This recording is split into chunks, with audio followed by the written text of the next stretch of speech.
तो है गाइस, अभी अपन रुधिर कणिकाओं के बारे में पढ़ने वाले हैं, ठीक है, कि रुधिर कणिकाएं कितनी होती है, कितनी प्रकार की होती है, ठीक है, उनके बारे में। तो ये 3 प्रकार की होती है, ये रक्त का 45% भाग होती है, ठीक है। और 3 प्रकार की कौन कौन सी होती है, तो आरबीसी, डब्ल्यूबीसी और प्लेटलेट्स, ठीक है, तीनों रुधिर कणिकाएं हैं। तो सबसे ज़्यादा जो होती है वो आरबीसी होती है, जो कि 90 से 99% होती है, फिर डब्ल्यूबीसी और फिर प्लेटलेट्स, ठीक है, जिन्हें बिंबाणु भी कहते हैं। इसके बाद अपन इनको पर्सनली पढ़ने वाले हैं, आरबीसी को और डब्ल्यूबीसी को और प्लेटलेट्स, तीनों को अलग अलग से अपन पढ़ने वाले हैं, ताकि अपन पूरा इसको समझ पाए, ठीक है। तो बने रहना। तो अभी अपन आगे बढ़ते हैं आरबीसी की तरफ, ठीक है। तो शुरू करते हैं। आरबीसी मतलब रेड ब्लड सेल, ठीक है, मतलब लाल रक्त कणिकाएं। इसे इरिथ्रोसाइट्स कहते हैं, ठीक है।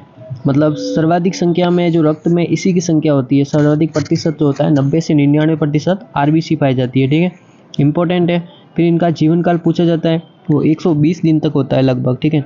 कई बहुत सारी परीक्षा में पूछा जाता है कि इनके जीवन काल कितना होता है, 120 साल, ठीक है, 120 दिन, ठीक है, साल नहीं, सॉरी। बट स्तनधारियों की आरबीसी में केंद्रक नहीं पाए जाते, इंपॉर्टेंट है। स्तनधारी मतलब इंसान मान लो, तो अपने इंसानों के अंदर केंद्रक नहीं पाया जाता है, ठीक है। फिर इसके बाद हमारी आरबीसी का आकार जो होता है वो उभयतल होता है, मतलब चपटा होता है, फ्लैट होता है। तो स्तनधारियों की आरबीसी जो होती है वो उभयतल होती है, एकदम ब्रेड के टाइप, ठीक है।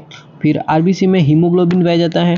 फिर हीमोग्लोबिन 96% प्रोटीन से बना होता है और 4% उसमें लौह पदार्थ होते हैं, ठीक है। ये भी इंपॉर्टेंट फैक्ट है। इंपॉर्टेंट एक वो था, 120 दिन इनकी अवधि होती है, वो इंपॉर्टेंट है, ठीक है। फिर हीमोग्लोबिन क्या है, तो हीमोग्लोबिन एक श्वसन वर्णक है, ठीक है, अर्थात हीमोग्लोबिन का कार्य ऑक्सीजन का प्रवाह करना है पूरे शरीर में, ठीक है।